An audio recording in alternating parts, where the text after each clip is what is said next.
The program we're talking about today is the East Coast Kitchen Party project, and it is delivered by and for queer and trans newcomers. It is funded by the YMCA Canada Innovation Funding, and it is delivered in collaboration with the Mental Health and Addictions Nova Scotia by Nova Scotia Health and the Wicked Bodies project. It is located within the YMCA Centre for Immigrant Programs in West End, Halifax.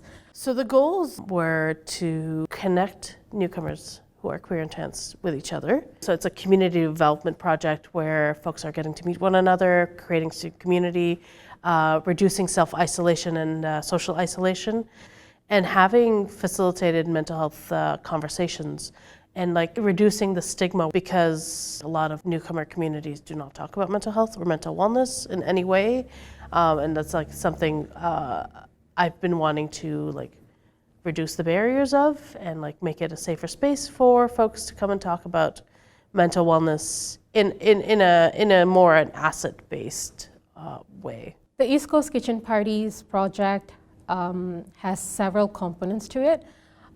There are 4 key features. So the first key feature is the Kitchen Parties project, which consists of 6 sessions of cooking sessions and mental health discussions. The second is a animation film production. Third aspect of the project is the delivery of home gardening workshop. And last but not least, it's the production of a toolkit that encompasses all aspects of the project. The cooking sessions, which are actually led by participants who make a comfort food that is meaningful to them, and then they share how to make it with the rest of the participants. And we will talk a bit about what are the nutritional values and what is the connection that they have to that meal back where they come from, to how it has been transferred to here and existing here, and why it continues to create a sense of comfort and belonging. And we discuss about mental health concerns. So in the 6 sessions that we did, followed by the cooking session, we actually talk about social isolation and connectedness. And we talk about what does it mean to experience mental health stigma? What are the different aspects of transitioning to a new place? What is a sense of belonging?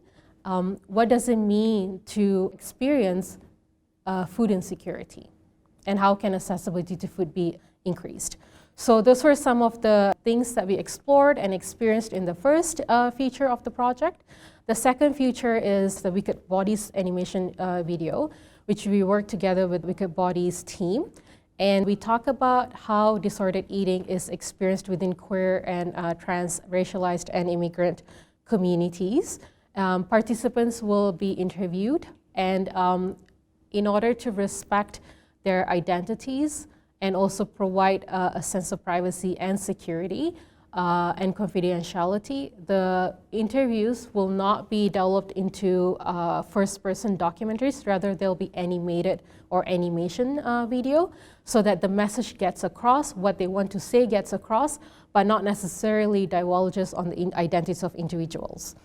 And we also have a home gardening workshop where folks will be taught how to garden essentials such as mint, cilantro, as well as garlic, for example, and in the Canadian climate, as well as soil, so throughout the seasons, in order to ensure that they have a sustainable and accessible access to food, regardless of the economic situation or the climatic change. Last but not least, the toolkit will comprise all the learnings and all the suggestions that can be used to think about what it means to adopt this project in different communities and in different parts of Turtle Island. The East Coast Kitchen Parties project is effective because it specifically identifies a community. So in this case, we are working together with queer and trans communities, and we have identified key partners who are able to support this community by bringing in partners with different strengths and skills who are also members of the community to be able to really respond to the unique needs of this community. So, for example, Leanne Curry, who's a health promoter, with Nova Scotia Health has been able to really support each aspect of this project, not just as a queer and trans migrant newcomer, but also by bringing in very in-depth conversations around how migration affects mental health and vice versa. I come from a culture where we get together around food, and it's something that I've noticed here whenever I hang out with my community of color, like my queer groups of, I'm a queer Arab, so like when I hang out with my queer Arab friends, we meet over food. We actually started cooking together and like having conversations about like, oh, this is how my grandmother taught me, or this is how my mom taught me.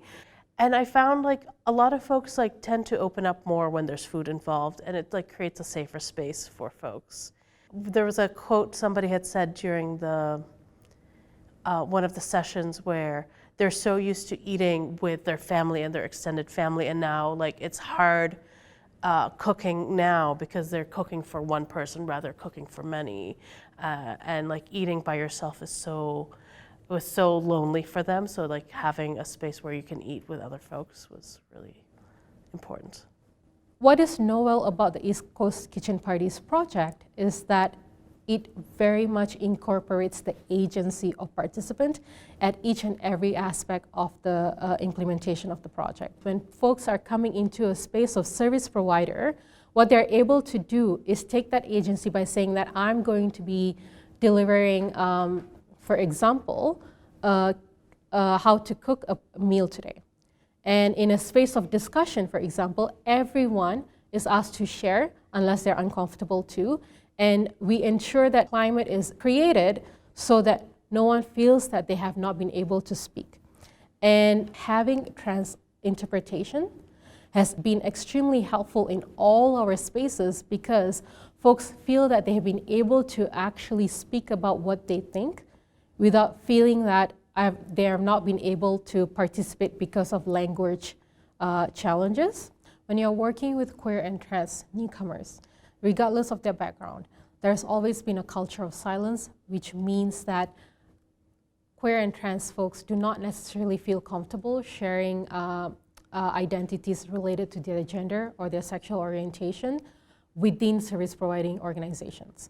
For example, in a newcomer or immigrant specific organization, they would accentuate the part of them which is a newcomer and downplay the gender and sexual diverse part of their identity and do the complete opposite in a queer-friendly but non-newcomer services.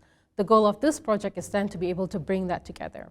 We have been able to see and experience an increasing number of participants who are signing up for this project because they're finding that all aspects of their needs are welcome. Folks have felt safer because there's an awareness around what it means to be able to provide services without judgment, with empathy, and with care. Because this is a pilot program, every aspect of it is evaluation-based. When we began to implement, we collected feedback on an ongoing basis. So during the implementation, participants were asked to share anything that was not working for them at the time. We included in each session a 10-minute where they can respond to a feedback form.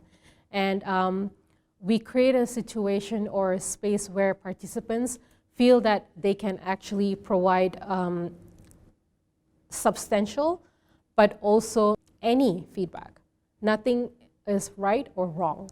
And we found that when they understood the importance of that feedback form to us, towards the end of the series, the session, the feedback forms became more loaded with details because I think they can see and sense that and have experienced that those things are being read, are being taken into account into the implementation of the next session. Another tool that we have used is definitely reflection sessions. So all the administrators of each session come to meet after a conclusion of each session so that each and every one of us can identify what is the strength, what is the weaknesses of that particular session, and separate from that, what worked and what did not work, and Fifth, we also looked into what were the modifications that we did from the previous session to the next session, worked and did not work. And did it achieve what we had wanted it to achieve? One of our goals was to reduce isolation that queer and trans newcomers and immigrants are experiencing, especially in the wake of COVID-19. So we were able to record that participants did experience a greater sense of connection to other community members. They have also been able to build friendships with folks who are not necessarily from shared backgrounds, from similar backgrounds, and have been able to learn different cultures. They have also shared that they have better understanding of foods that they can cook. They have learned different recipes that are more accessible. They have been able to come to understand what does unhealthy eating habits look like and how that relates to mental well-being, physical well-being, and spiritual well-being. Because it's very complex, because it's understood very differently within non-Western contexts. They have been able to have better ways to explore that within themselves through these conversations without necessarily having to work with a clinician or a dietitian. They did cite that they have been able to have a greater awareness of resources and services that are being provided within this region and within this area, and also found that they have acquired tools to be more confident because they have learned how to have agency in different aspects of their lives because they have been practicing or have experienced what does agency look like in these shared spaces. So my advice, if like we're thinking about rural communities, is I feel like a lot of folks who identify as newcomer, and if they identify as like queer and trans, they probably will be kind of scared attending these specific sessions if it's not a safe space, you know, because like I feel like the population would be a lot smaller.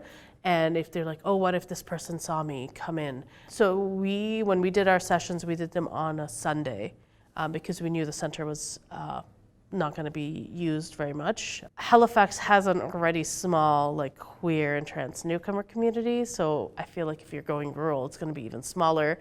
So trying to figure out a way to create a safer space, folks, first, like creating the trust before you do anything else, I think is very important. One of the most important, I would say, instrumental point to making this program efficient and effective is trust.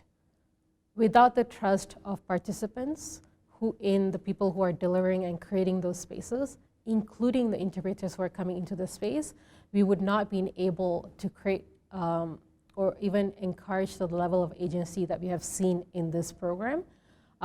People are proactive. They want to work in different ways, in different manners, which is not that something that I witness in other aspects as a service provider.